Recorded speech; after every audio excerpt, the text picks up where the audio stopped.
Oiga usted, ¿puede venir un momento? Sí, señor, enseguida voy. Buenos días, ¿en qué le puedo ayudar? Te doy $1000 si me atiendes en japonés.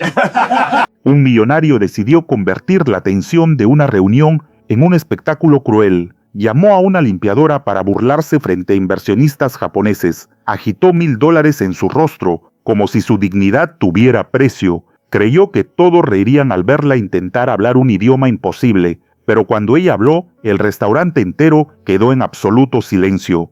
El salón privado brillaba con madera oscura y luces doradas. El lujo respiraba silencio tenso. Fernando Romero miraba su reloj por 10ª vez mientras los japoneses aguardaban inmóviles. El traductor no aparecía y el contrato pendía de un hilo invisible sobre la mesa. Sus socios fingían calma, pero el sudor le recorría la espalda bajo el traje italiano. Necesitaba culpar a alguien antes de aceptar su propio fracaso. Sus ojos recorrieron el lugar buscando un blanco fácil para descargar su rabia. Entonces la vio arrodillada junto a la puerta, recogiendo vidrios con manos agrietadas. Una idea cruel se dibujó en su mente con una sonrisa torcida, y decidió usar a la chica de limpieza como el centro de su espectáculo. Fernando chasqueó los dedos con fuerza, rompiendo el silencio elegante del salón. La señaló sin miramientos, como si llamara a un objeto olvidado en la esquina. Susana se levantó despacio con las rodillas doloridas y el corazón golpeando fuerte. Caminó hacia la mesa, sintiendo las miradas clavadas en su uniforme gastado. Él sonrió con burla, mientras la observaba de arriba abajo, sin disimulo. Hizo comentarios sobre su ropa, su olor a cloro y sus manos maltratadas. Sus socios soltaron risas cortas, que sonaban huecas pero obedientes. Algunos clientes voltearon curiosos, atraídos por el tono del espectáculo. Los japoneses permanecían inmóviles, percibiendo la incomodidad en el aire, y la tensión de la reunión se transformó en una humillación pública. Fernando metió la mano en su saco con una sonrisa cargada de desprecio. Sacó un fajo de billetes y comenzó a contarlos lentamente sobre la mesa. El crujido del papel sonó más fuerte que cualquier conversación en el salón. Separó 10 billetes y los agitó frente al rostro de Susana sin pudor. El aire movió un mechón de su cabello mientras ella contenía la respiración. «Te doy $1000 si me atiendes en japonés», dijo con tono burlón. Sus socios rieron nerviosos creyendo que presenciaban una broma inofensiva.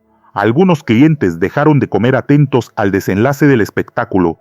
Los inversionistas japoneses observaban en silencio, sin alterar el gesto, y todos esperaban que Susana se quebrara o saliera huyendo avergonzada.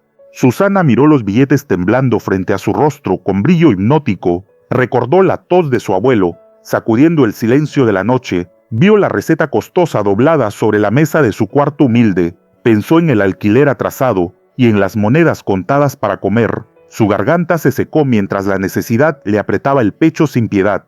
Quería extender la mano y terminar con semanas de angustia acumulada, pero el recuerdo de las palabras de su abuelo la sostuvo desde adentro. «El honor vale más cuando nadie está mirando», solía decirle con calma, y entre necesidad y dignidad, una batalla silenciosa comenzó a crecer. Fernando giró hacia sus socios, hablando en español, con voz alta y confiada. Se burló de la rigidez de los japoneses, creyendo que no entendían nada. Comentó entre risas que el contrato escondía una ventaja solo para él. Explicó que vendería pescado barato, como si fuera atún rojo premium.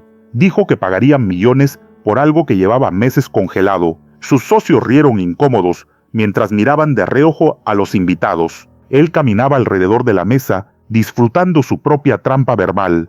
Cada palabra destilaba soberbia y un desprecio que llenaba el aire. Susana escuchaba en silencio, comprendiendo cada frase con claridad. Y esa confesión arrogante comenzó a sellar el destino del millonario. Susana cerró los ojos un instante respirando profundo para calmar el temblor. Cuando los abrió, ya no parecía la empleada asustada de minutos antes. Enderezó la espalda, borrando años de cansancio y sumisión silenciosa. Colocó sus manos con delicadeza frente al cuerpo en postura serena.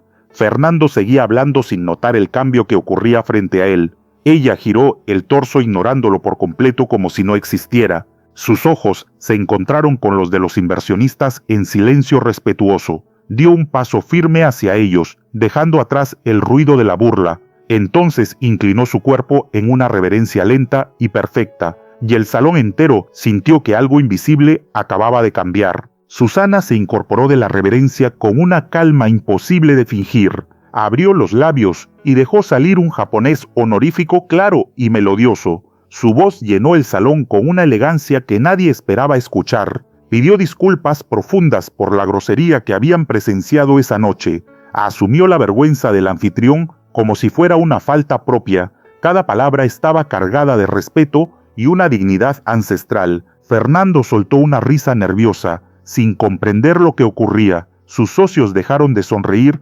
observando la escena con desconcierto. Los inversionistas japoneses abrieron los ojos sorprendidos por la perfección, y el restaurante entero quedó paralizado en un silencio reverente. Uno de los inversionistas habló en japonés mirándola con respeto absoluto. Le pidió que fuera ella quien recomendara el menú de la noche. Susana asintió con una breve reverencia y sacó una libreta del delantal. Comenzó a sugerir platos y bebidas con precisión tranquila y segura. Mencionó cortes especiales y un sake guardado en la bodega privada. Fernando quedó inmóvil sin entender cómo había perdido el control. Sus socios dejaron de reír y evitaron cruzar miradas con él. Los clientes observaban en silencio una escena que ya no parecía broma. Los japoneses escuchaban atentos como si ella fuera la anfitriona real, y la mesa dejó de pertenecer al millonario, sin que nadie lo anunciara.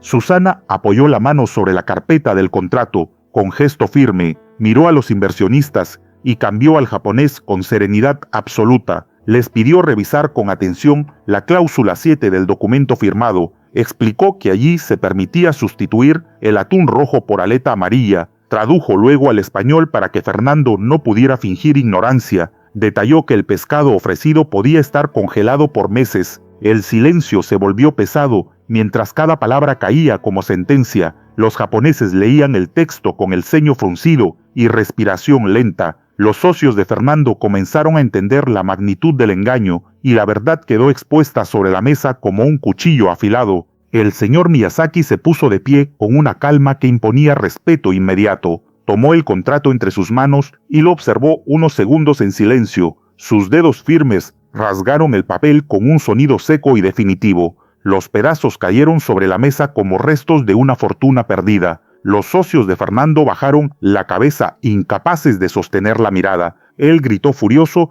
y dio un paso violento hacia Susana lleno de rabia. Levantó el brazo dispuesto a descargar su humillación en un golpe, pero una mano firme sujetó su muñeca antes de que pudiera tocarla. Miyazaki lo detuvo con una fuerza inesperada y una mirada implacable, y la caída pública del millonario quedó sellada ante todos. Los inversionistas japoneses se retiraron del salón privado, pero antes de abandonar el lugar, Miyazaki se acercó a Susana y le ofreció una tarjeta con ambas manos y respeto. Le habló de un cargo en su empresa basado en confianza e integridad. Mencionó un salario alto y seguro médico para su familia sin dudar.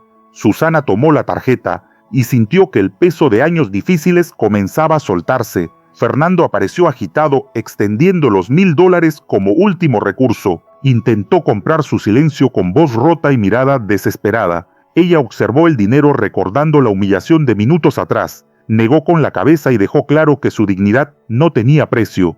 Los japoneses contemplaron la escena con aprobación silenciosa, y su destino cambió ahí mismo, frente a todos, sin necesidad de firmar nada. Susana se quitó el delantal manchado con movimientos lentos y firmes. Lo dobló con cuidado y lo dejó sobre la mesa junto a los papeles rotos. Miró a Fernando, quien además era dueño de aquel lugar.